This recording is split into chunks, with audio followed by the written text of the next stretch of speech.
these are machines. They're not, you know, they're shelters, they're homes, they're houses, whatever you want to call them in terms of that. But the look of them and the structure of them and everything about them is a result of what it takes to encounter the natural phenomena on the planet that are going to provide what you need. I've been doing this for 40 years, I guess.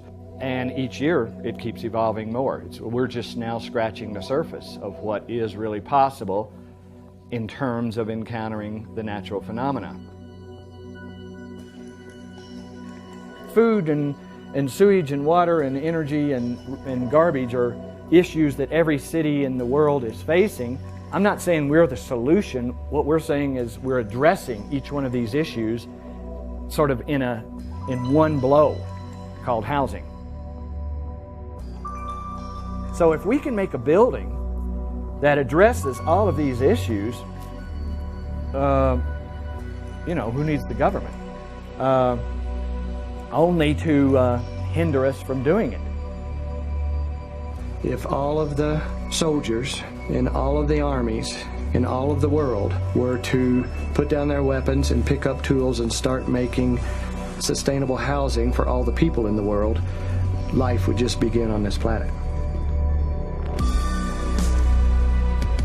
I'm seeing that from doing this, and I do this all over the world, that if everybody has everything they need, there won't be anybody fighting over anything. Everybody will have everything they need. And this is a way to show people a path of how to get. It's a lot of work. You have to go through a lot of work to get this, but it's a pathway to everything that you need, not dependent on corporations, fossil fuels, governments, oil, anything. There's a stigma around garbage. There's a stigma around sewage, and we're making them into a building and into your living room. And so, yeah, it wasn't very popular at first, but now it's like the world is changing so fast that people are starting to recognize anything is better than, say, a nuclear power plant in Japan that's destroying the whole continent. Anything is better than the food that comes in the trucks. You know, that is grown for money, that is full of chemicals. The food that's grown here, you can pick it and eat it. You can live. You won't get fat, but you can live from these buildings without needing anything. You know, the buildings are 45% recycled materials, I would say. There is no utilities. The electricity comes from the sun, the water comes from the sky, the sewage is treated on site. Everything is by encountering the natural phenomena of the earth. You have everything you need, and you don't need utilities.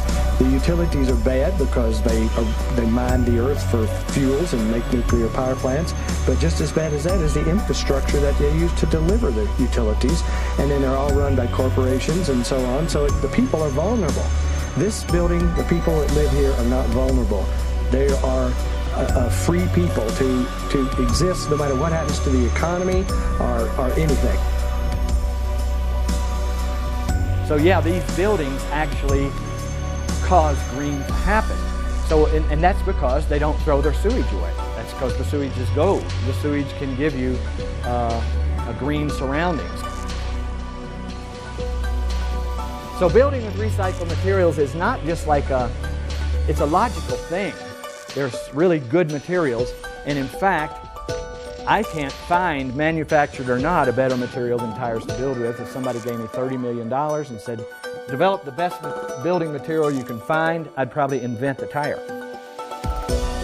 The tire situation, we're killing a lot of birds with one stone. We're getting rid of a product that's a problem, and we're providing us a building material that is, like I say, indigenous to the entire planet, and it's low tech and people can learn how to do it. And when it addresses that many issues, it starts to have extreme validity, let's say. And we really haven't found anything better. In other words, if I found some better way to achieve a massive structure, I would use it immediately.